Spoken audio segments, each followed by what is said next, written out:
The following is a presentation of the Belly Up Sports Media Network. What's cooking on today's Sports Stove podcast? We are ranking fantasy quarterbacks. We are previewing the AFC and NFC South divisions, and we'll talk some Major League Baseball as well. That's what's cooking on today's Sports Stove podcast. From Belly Up Sports and the Belly Up Podcast Network, you're listening to the Sports Stove Podcast with your host, Vince Stover. Hey, good looking, what you got cooking? How's about cooking something up with me? Welcome in to an all-new edition of the Sports Stove podcast presented by Righteous Felon Jerky. Go to righteousfelon.com, use promo code BELLYUP. You're going to get 15% off your purchase. They got all kinds of great flavors, and the texture is what I love about the Righteous Felon Jerky as well. Great texture for a jerky, and so make sure you go check it out. Get that 15% off. You can actually find it now in Pilot and Traveling J's. Is that the right gas station? You can find it there as well, but you don't get the 15% off. So go to online, righteousfelon.com. Use code BELLYUP, 15% off. I'm your host, Vince Stover, joined by my dad, Dale Stover. Dad, how you doing? Good. Boy, we're into football season here, so that's exciting. College starting and pro pretty quick. High school's already started, so, of course, great baseball season coming down to the wire. And, a lot of sports stuff going on. A lot of sports stuff going on. As a matter of fact, we are into college football week 0 this past weekend. I watched a little bit of the Notre Dame Navy game in Ireland. That was fun to watch for a little while, but this weekend is when it really gets rolling with everybody playing. Tennessee kicks off at noon against Virginia to a sold-out crowd. I'll be up in your neck of the woods at Cincinnati for the EKU Cincinnati game. 3:30 kickoff there. There's just football basically all day Saturday, and then another week down the road we'll have it Saturday, Sunday, Thursday, Monday. It'll just be all over the place. And I know that my wife is excited about that, and so a lot of football going around for sure. I'll tell you what, Dad. I've also we don't talk about this on the show for good reason, but I've gotten back into racing a little bit. NASCAR playoffs start up this weekend as well, and there's a lot of interesting storylines there too. So a lot of sports, and then of course we're down to the wire now with baseball. 1 month left in the regular season of the Major League Baseball season. So a lot happening for sure. But today we are continuing our NFL preview. We are talking about the AFC South and the NFC South as well. And then when I was looking at these divisions, it's funny. There's not a whole lot of expectation surrounding these teams in either the AFC or NFC South. It's kind of looked at as this is not going to be a good division, but I think there's some potential really fun storylines that are going to come out of these divisions as well. So we're going to chat about those things today. And then we're going to go fantasy quarterbacks, ranking top 10 fantasy quarterbacks. We'll give you a sleeper and a bust there as well. So, Dad, let's get into it. The AFC South is where we're going to start. And my device just did not help me out there at all. Okay, so we're starting with the Houston Texans, I believe. Sorry, I'm getting there. So let's start with the Houston Texans and what they've got going on. Of course, they've got a rookie quarterback in C.J. Stroud. Breaking news: he was named the starting quarterback. Not really breaking news, I don't think. But C.J. Stroud is the starting quarterback there now. They've got some veterans like Robert Woods on the offense. They brought in the tight end from Dallas, Dalton Schultz, as well. They've got a lot of young talent like Dameon Pierce, the running back, Nico Collins, the receiver, John Mechie, who was out last year due to cancer treatments, and now he is back as well. Defensively, it's the young guys there. Will Anderson Jr., drafted in the first round. which that pick that they traded could end up being the number 1 or number 2 overall pick next year. But they got Willie Anderson, and it seems like he's going to be just fine. They got Derek Stingley, the cornerback from LSU from last year. They've got an interesting team, Dad. This is a Houston team that, again, very, very little expectation. But at the same time, I think I can begin to see, especially with their new head coach in place, DeMeco Ryans, I think you can start to see, hey, I think they're moving the right direction. That doesn't mean this year's going to be pretty, but maybe in 2 or 3 years, this is going to be a team worth watching. Yeah, I think Houston, like I said, I think the coach has changed the culture there, and I think he'll create a lot more excitement, a lot more confidence with the players, and of course, fans will rally there in Houston. If they can do better, and again, they're in a division where they have a chance there, and that helps them too. So they will be young, but again, like I said, a new coach, a new system. Again, we've had such parity in the NFL in the last several years, many years, you really don't know. And this division here, we'll make our predictions, but you never know when one team can kind of rise up and surprise. But I think, hopefully Houston's headed in the right direction because they've really been down for a while. Yeah, I mean, you look at this AFC South, and we'll get to all the teams, but you've got C.J. Stroud, Anthony Richardson, Trevor Lawrence, and then in Tennessee, who do you have? You got Will Levis, maybe, Malik Willis, maybe, Ryan Tannehill, the veteran. Either way, you've got a group of young quarterbacks, which makes it that much more fun that you got all these guys that are kind of coming up. And Houston, I like what they've done, and I think give them another year or two, they might be at least entertaining at the very least. Their win total for this year, Louis used the numbers from CBS, is 6.5 games. I'm going under 6.5. I don't see them getting to 7 wins this year. But I mean, I think they could pull out 5 or 6 wins. And if they got to 7, it wouldn't shock me. But I'm going under 6.5. Yeah, I think you're right on that. Like I said, it wouldn't shock me if they go over that, but probably 6 wins would be a real good year for them compared to where they've been, especially if things head in the right direction. And if Stroud, again, it's tough when you have a rookie quarterback starting, but again, if they can see him progress as the year goes on and get 5 or 6 wins, they're probably headed in the right direction. Let's move on to Indianapolis. Let's start with the Jonathan Taylor conversation. There's issues with getting paid, and then it came down to a holdout. Then next thing you know, it's I need to be traded. He did not get traded. He's on the PUP list, so he's out for the first 4 weeks. He's not really injured. But they're saying Miami and Green Bay both made a push. The asking price for Miami, they said, was Jalen Waddle plus more, and obviously Miami was not going to do that. So who knows what they asked for from Green Bay. But Jonathan Taylor's, in my opinion, one of the best running backs in the league. He's going to get moved because I think the relationship is over with in Indianapolis. The question is to who, when does it happen, and what does Indianapolis get back in return? How big of a stank does this put on Indianapolis before the season starts? Well, I mean, I think there's just so much uncertainty. And again, he was their star, no question about it. And he's a guy that could make a difference and they could build around. They don't have that now. And they've got a rookie quarterback, got a new coach. Just I would assume a lot of uncertainty.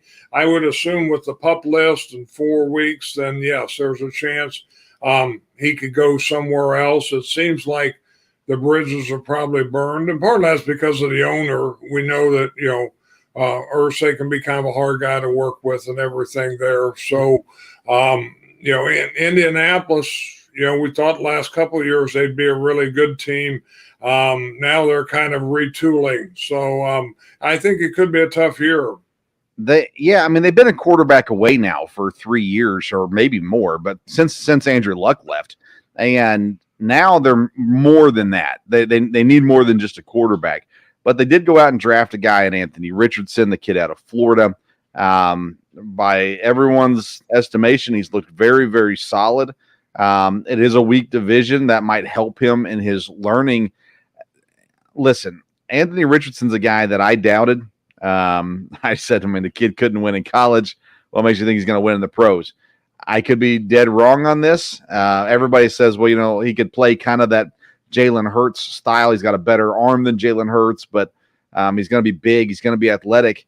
And I go, yeah, but Jalen Hurts won in college. Like, he won at Alabama. He won at Oklahoma. Richardson didn't do that at Florida. But that being said, he's the quarterback. They got some receivers there in Indianapolis. Michael Pittman Jr. mainly leading the way as well. Running back is a huge question mark for this Indianapolis team now. Zach Moss has been banged up. He was brought in from Buffalo. So a lot. But listen, I believe in the Indianapolis offense, and the reason why is because their offensive coordinator, Jim Bob Cooter. We are Jim Bob Cooter fans, and so all in on Jim Bob Cooter. Shane Steichen, of course, the head coach there as well. So it's going to be interesting to see what they do offensively. Defensively, they're actually a lot better off than they are offensively. Guys that they've drafted in recent years, like Kwity Paye. They've also signed DeForest Buckner a couple of years ago. They've got some guys. They've lost guys too, though. And so it's going to be intriguing to see how it all shakes out. This Indianapolis team, to me, is the biggest question mark of this division, because you just don't know what Anthony Richardson is. And losing a weapon like Jonathan Taylor right before the season, that's never a good thing. But Indianapolis Dad's at 6.5 wins. So how you feeling about the Colts? Again, I think I'd have to go under 6.5 because I just think it's going to be hard to get going. Now, again, with a new coach, if the players buy into a system, the defense plays well, again, depending on their schedule, but they probably don't have a real hard schedule. And again, with the division, maybe they would surprise. But I think with the situation, the way the season's starting, I think you have to look under 6.5. So they start off with division opponents, Jacksonville and Houston. Then they go Baltimore, the Rams, Titans, then Jacksonville again, Cleveland, New Orleans, Carolina, New England in London, Tampa. Their schedule's not that difficult. At the end of the year, they've got the Bengals, the Steelers, but then they got the Falcons and the Raiders, and they end the year with the Texans. This is an interesting team. I'm going to go over 6.5.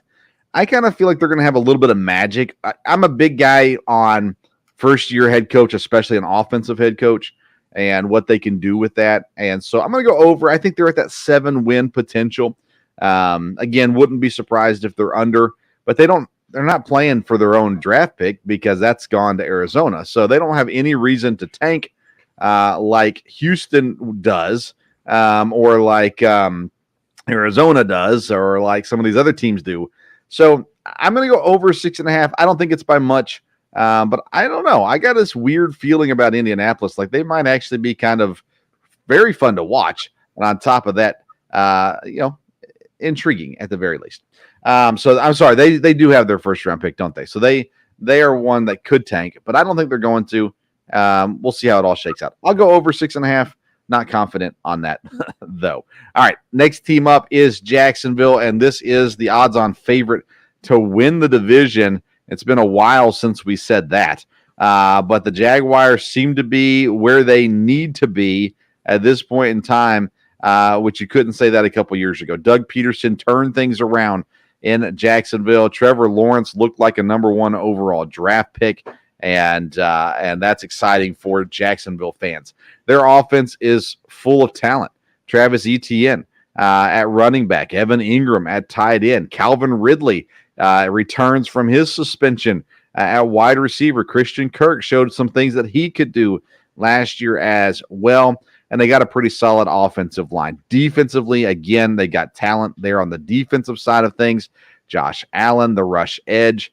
You got Trayvon Walker, the number 1 overall pick. Devin Lloyd, another linebacker. And I think the defensive back has some question back there. But, Dad, this Jacksonville team doesn't seem like they've got a lot of competition in the AFC South. Therefore, they're the runaway favorites in the division, and they have the highest win total at 10 going into this year. So how are you feeling about Jacksonville? Well, I think they are definitely, should be the best team in that division, no doubt about that. I think, again, Peterson, helped turn them around, and they've got, to me, a great quarterback, and they have weapons, and if they can play defense, again, I think there'd be a excitement, there'd be motivation going in the right direction there with Jacksonville. Their fans, both in Jacksonville and in London, since this is the London Jaguars playing 2 games there this year, they'll have a lot of fan support. And as long as quarterback stays healthy, I think they can do well. 10 wins. I'll go over that. That might be about right where they hit, but they could get 11. So I'll go over 10 for them. Yeah, I'm with you. I like the number 10, but they could potentially sweep this division. That's 6 games right there, so all they need to win is 5 more. I really think this is a good team. I think good things are going to come for this team as well. Talk about the schedule being not super difficult. They've built really wisely here as well. So I'm all in on the Jaguars. I go over 10. As well. I think they're more than just a contender in the South this year. I think they're actually AFC contenders. I think you can start to possibly put them in the conversation, right, with the Chiefs and the Bills and the Bengals. I don't think they're quite at that level yet, but I think they're starting to sniff that level right there. I'd put them there with the Jets and the Dolphins easily in that group, at least in my opinion. Do you think that's fair? Yes, yeah, I think so. Like I said, they have potential with the talent they have and the coach they have that be talked about in the upper echelon there. All right, let's move on to the Tennessee Titans. This offseason was a weird one for Tennessee. There was all kinds of conversations about new quarterbacks, trading Derrick Henry, all these other things, and they did bring in a new quarterback, but is he actually going to play? Right now, he's listed as the 3rd-string quarterback, so I'm not sure. DeAndre Hopkins did come over for Tennessee. They got Treylon Burks, the big wide receiver that they drafted last year. They do have Derrick Henry. Not a lot behind Derrick Henry. They have a 3rd-round pick this year, but not a lot of proven backs behind Henry. Ryan Tannehill, starting quarterback until something changes. I don't think it will unless they are mediocre or worse. And I don't know if they're going to be worse than mediocre. I mean, it's the same team. So I'm not sure that they're going to drop off a whole lot. They've got a tight end, Dad. Chikosium Okonkwo. There you go. He's been the talk in my fantasy draft this past weekend. Everybody loved his name. So he's supposed to be really good as well and continue to put up numbers there. Quarterback is a huge question mark. I like Ryan Tannehill. I just think he's got a ceiling that it's time to move on from him. But do they have the quarterback of the future on the roster with the 2022 3rd-round pick Malik Willis or this year's 2nd-round pick Will Levis?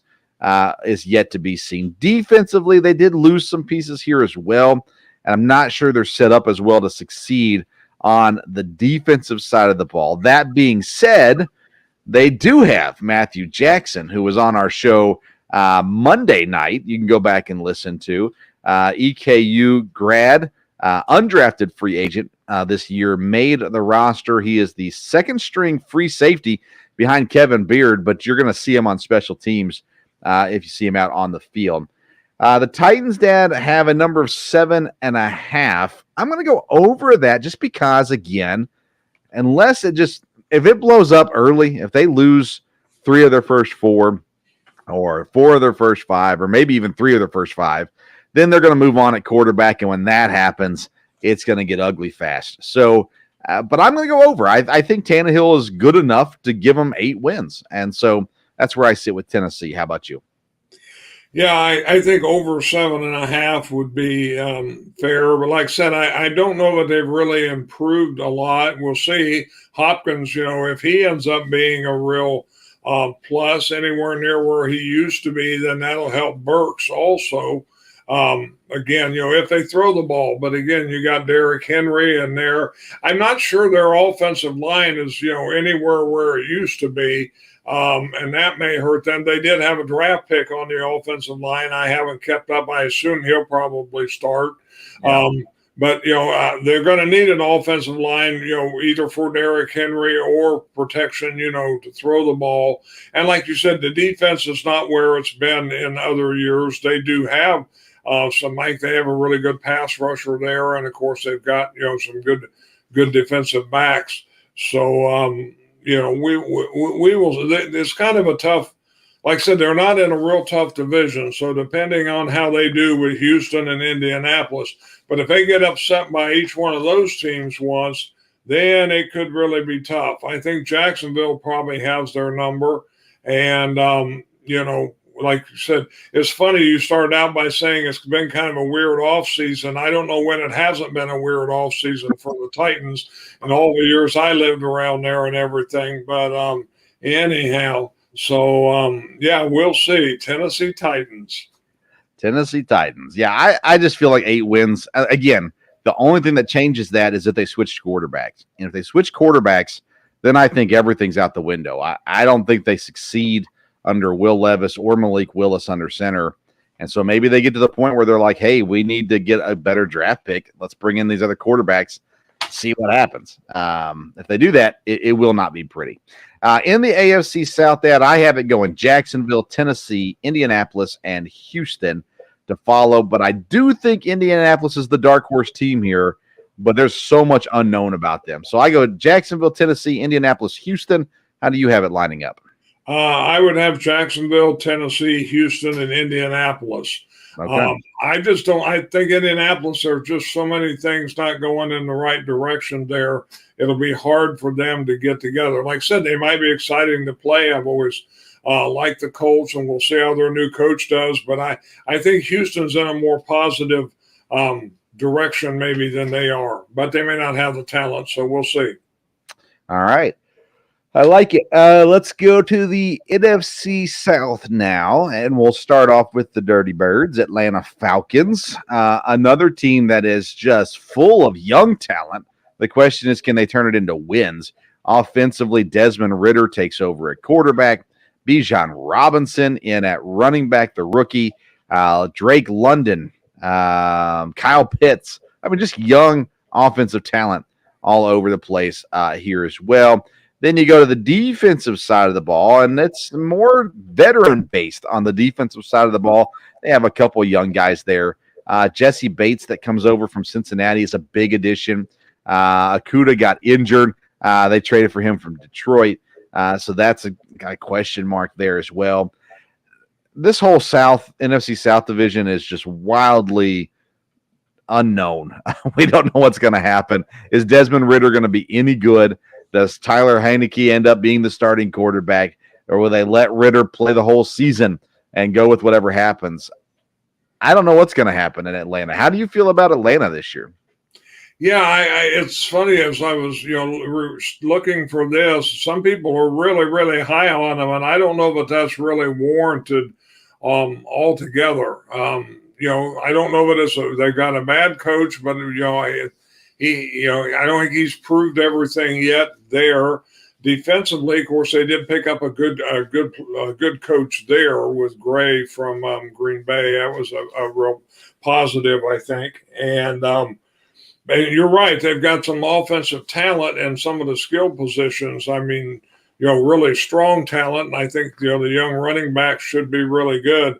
To me, the question is quarterback. I don't know that I don't know that there's any reason to think that necessarily there's just so many young quarterbacks this year. It'll be interesting. And I don't know that Ridder he may develop into a good quarterback, but his first year of starting, and I don't know that he has everything around him that he needs there. But I think, again, Atlanta they were better last year.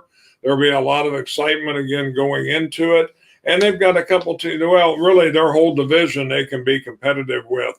And that's a help there. I mean, you can say this with almost any team in the NFL, but it's all about quarterback. If Ritter's okay, then the Falcons are okay, maybe even good. If Ritter's good, the Falcons may be great. I mean, you just don't know what you're getting with Ritter, though. And they also brought in, not only do they have Kyle Pitts, they also brought in Jonnu Smith, who played with Arthur Smith in Tennessee. And so they got a ton of talent. The question is, can the quarterback do enough to showcase that talent? Is the question that I have. Atlanta, their win total is at 8.5. I just couldn't go over that. I mean, I could be dead wrong. They could be an 11-win team, but I'm going to go under 8.5. How about you? Yeah, that's a tough one because I think 9 would definitely be their ceiling, and I don't know if they will hit that. But I'll go over. They may be able to hit 9. I think they can do well. Again, they've been improved. I don't know. That may get them in the playoffs if they get 9 too. So you never know. But I'll go over and think maybe they can get to 9. Okay. Listen, I would not be shocked if the Falcons are good. I really won't. If the Falcons are good, it'll be a great story. That means Desmond Ritter's playing well. I'm all for it, but I'm just not sure he's the guy.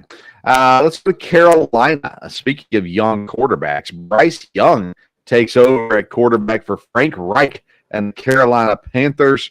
They've got solid running game with Miles Sanders and Chuba Hubbard.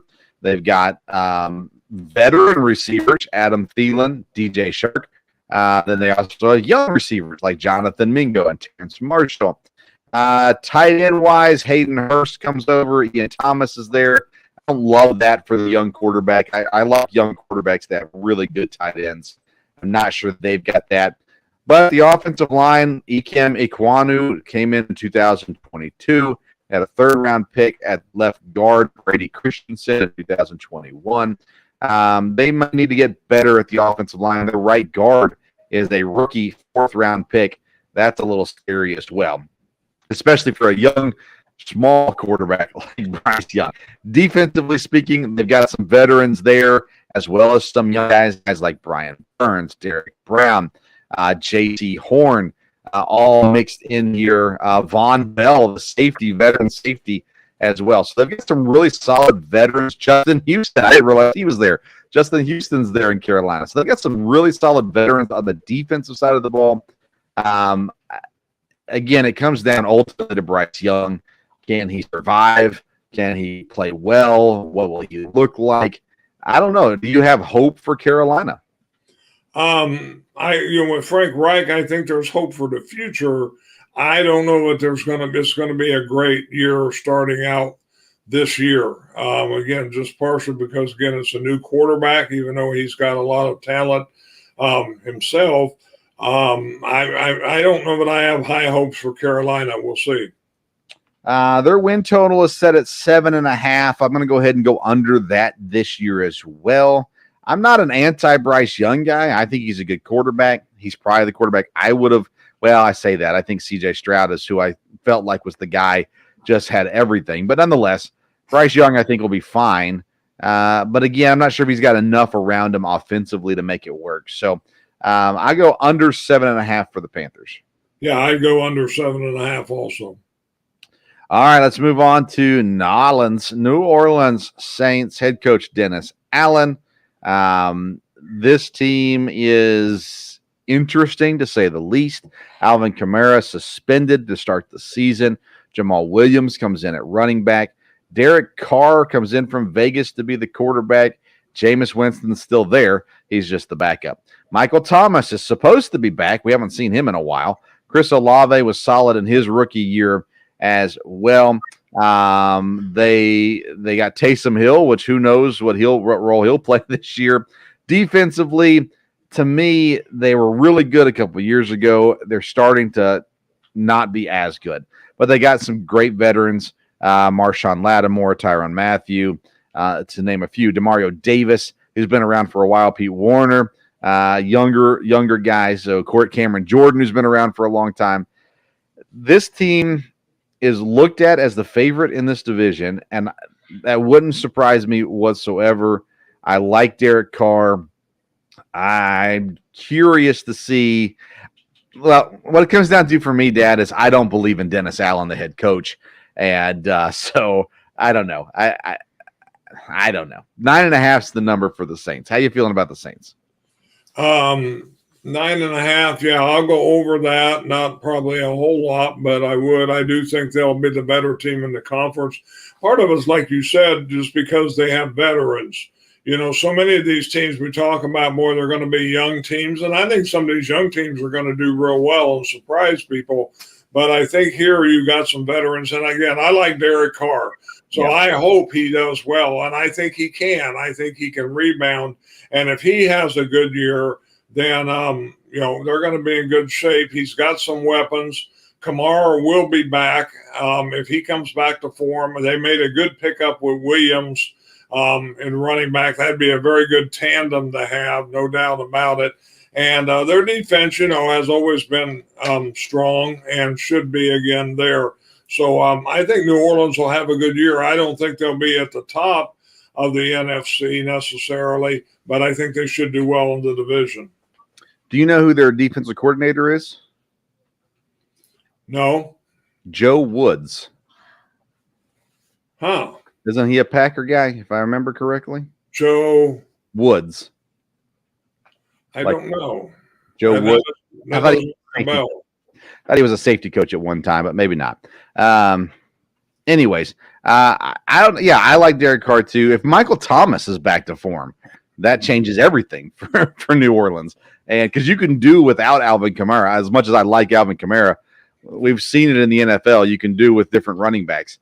But if Michael Thomas comes back to form and Derek Carr has two weapons like Thomas and Olave, they're going to win a lot of games. I'm going to go over 9.5. This is probably the most uncomfortable over that I have because I could see this one falling apart too. But I'm going to go over 9.5. The division's weak. They should win that many games. They should win the division. But again, Atlanta could surprise us and be really good. I don't think Carolina's going to surprise us and be really good. But I think Atlanta could. Let's move on to Tampa. This for me is my lock of the year. And that is the over. Buccaneers are 6.5 win total. To me, they are clearly going to go over that. I've already went on my Baker Mayfield rant earlier a couple weeks back. If you missed it, you can go back and listen to it. I think Baker Mayfield's a solid NFL quarterback, and he's throwing the ball to Mike Evans and to Chris Godwin. Granted, when they're healthy, but still, he's throwing the ball to Mike Evans and to Chris Godwin, and that's a really good combo to throw the ball to. I don't love their tight end situation. Cade Otton is the starter. Rashad White, the running back, he showed that he can play. Chase Edmonds is the backup. I like what they're doing offensively. Defensively, they had a great selection, I think, in the first round with Kancey Kalija out of Pitt. They got Via Vita there as well on the D-line. Devin White and Levante David, Shaq Barrett at linebackers, Antoine Winfield Jr. as a safety. I don't love their cornerback situation, but that being said, I think Tampa is going to surprise a lot of people. I do not think they're a threat for the Super Bowl, but I think they could be a threat in the division. I think they're going to be one of these teams that's a pain to play because you're not going to be supposed to be good. And I think they are going to be decent. 6.5, I go over easily on Tampa for this one. I think they are 9-win team as a minimum and could surprise and be even better than that. How do you feel about Tampa? Well, I'll go over 6.5. Be interesting to see if Baker Mayfield again. You know, I think he can create some leadership and some excitement. He does have some good wide receivers. I do think they have a good coach in Tampa, but I'm not sure about his offensive line. It wasn't super great last year. I don't know that they've improved that a whole lot. They have lost some players that they've had. I think, on defense, but they still have, some good defensive players. So I don't think Tampa is going to challenge a whole lot in the NFC, but I do think they'll be over 6.5 and could be 7, probably 8, could be 9 if things really go well. But I think they're kind of have to retool to some extent. And again, they've got some veterans, so it's hard to do that sometime. Yeah, Tampa is my dark horse team. I think they could be dangerous. But I have it breaking down: New Orleans, Tampa, Atlanta, Carolina in the NFC South. How about you? I have New Orleans, Atlanta, Tampa, and Carolina. So I think Atlanta will be a step over Tampa, but we'll see. Yeah, and again, I just want to make sure I'm clear on this so that when people say I didn't say this, I would not be shocked at all if Atlanta wins the division. I mean, if Desmond Ridder is good, that team's going to be tough. It just comes down to that. All right, very good. The South Division is done. We've also already done the North and the East divisions. Also, next week we get to the West and get us ready for Game 1 of the NFL season. We'll get into our picks. We are going to do our Pick 6 competition again this year. Next week, we'll share information for how you can be involved in the Pick 6 competition. Each week, we'll pick 6 games.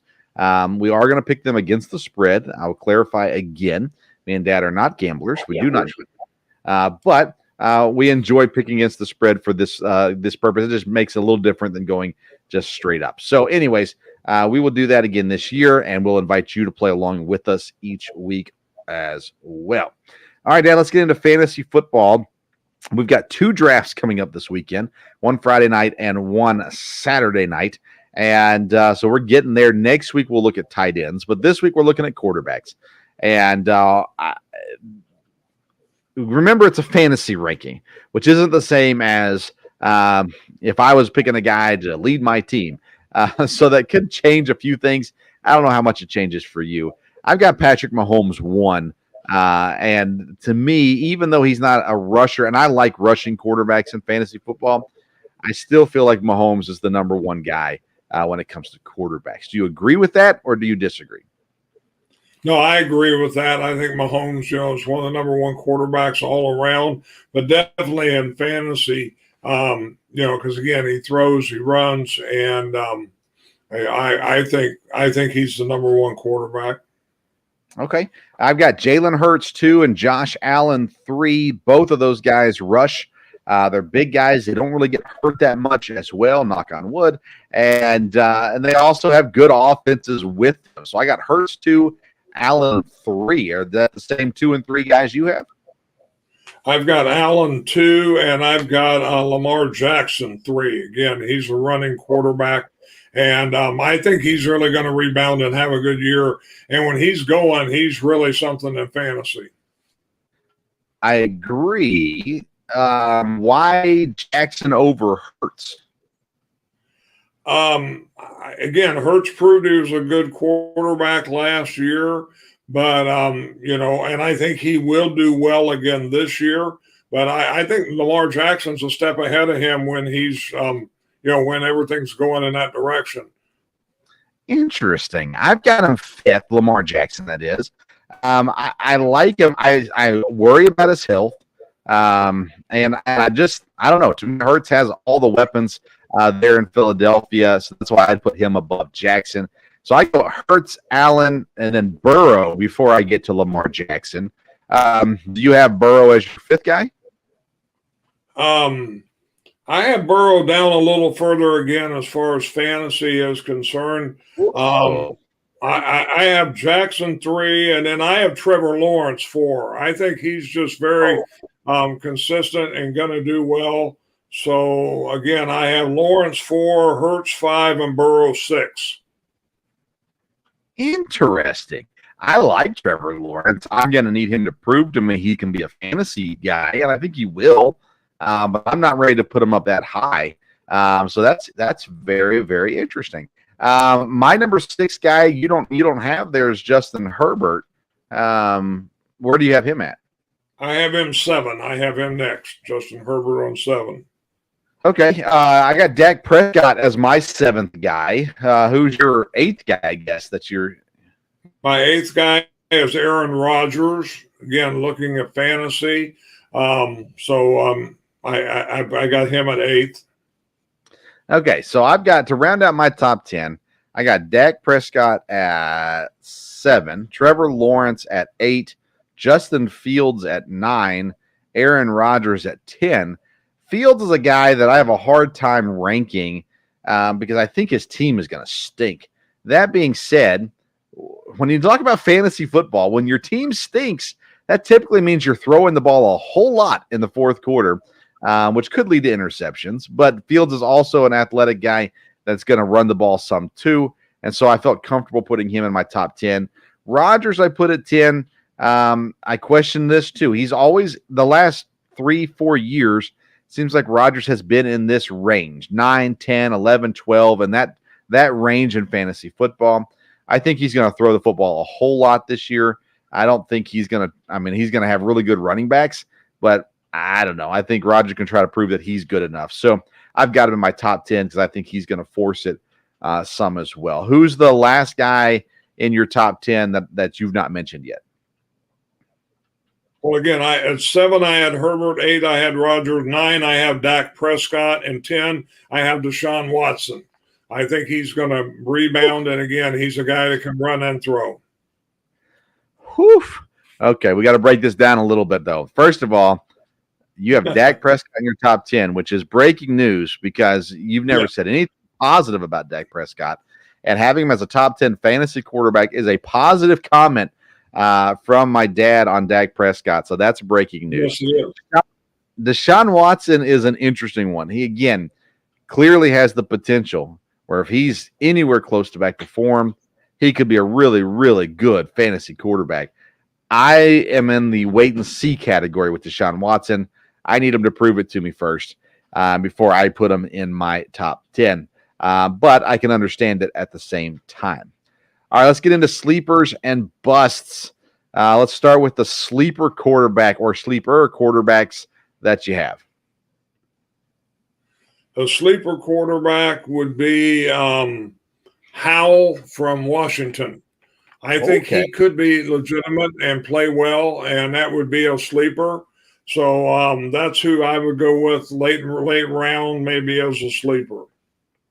Interesting. All right, and we'll talk about them. No, we've already talked about them. Just kidding.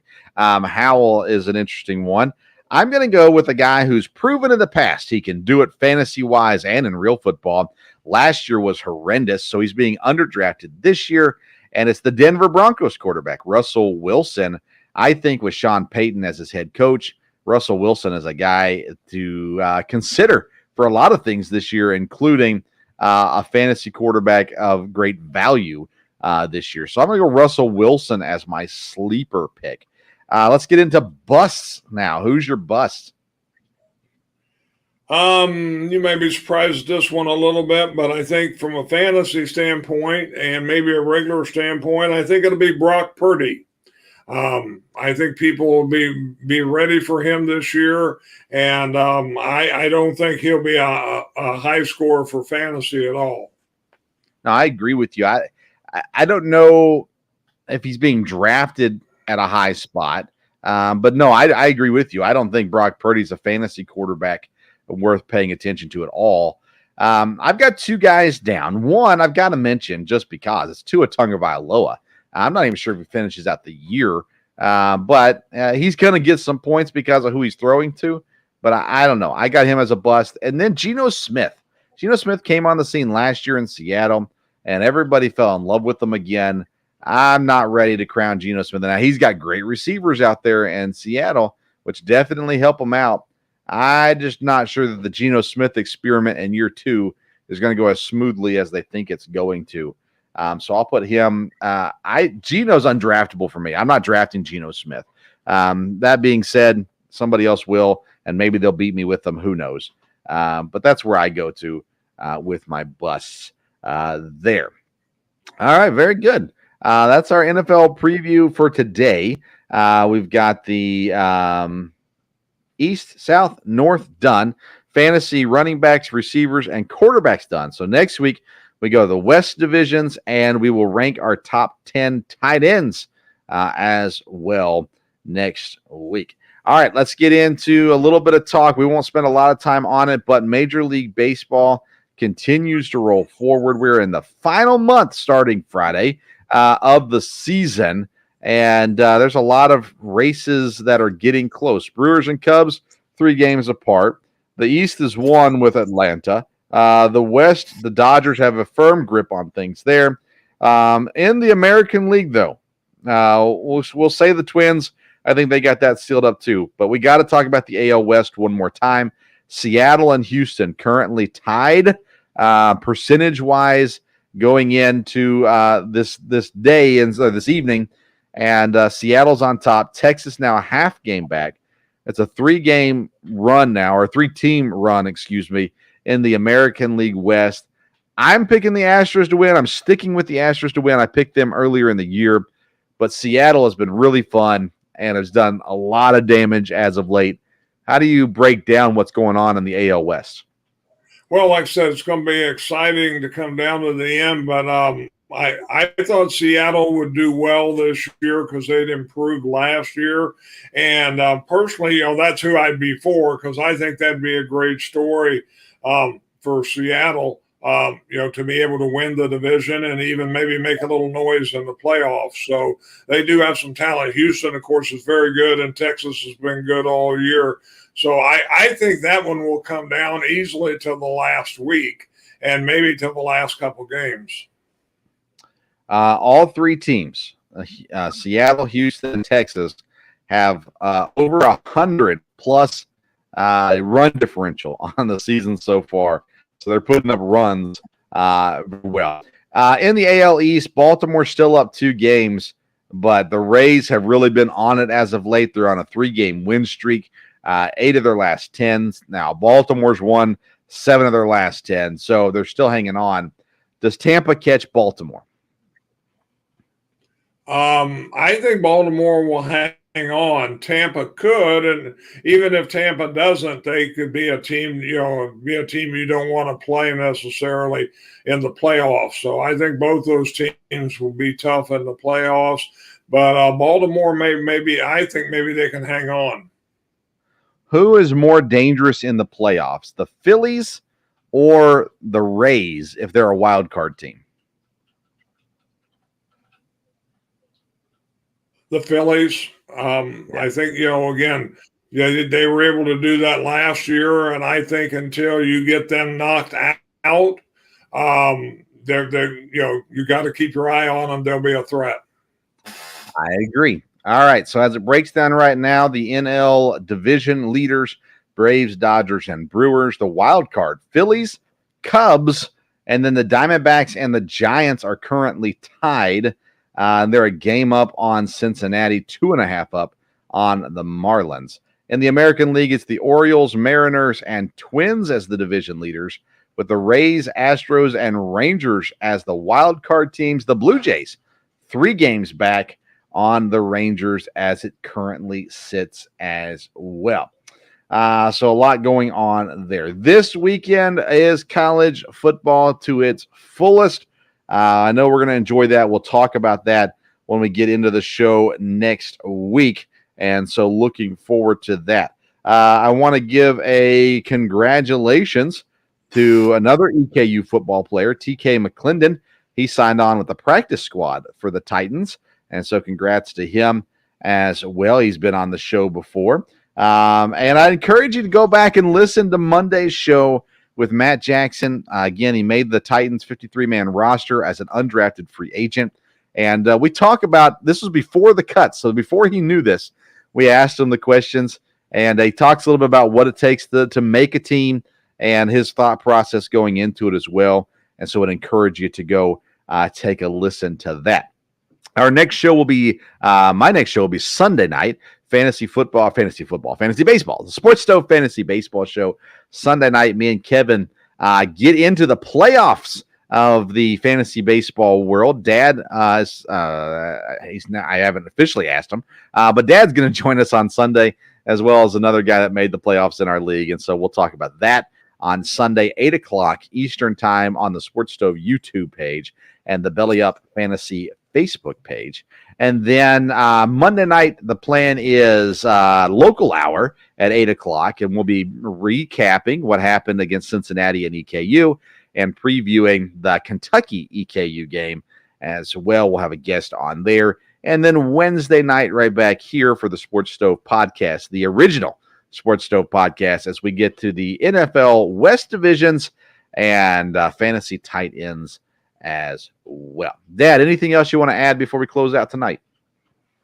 No, one thing about fantasy football, though, again, I think a lot of people will have their drafts this weekend, getting ready for there. And the whole thing, the best thing by far is to take time, make your rankings, think them through, and then once you've committed, kind of go with your gut on that. It was kind of interesting when you said Deshaun Watson, you kind of wait and see.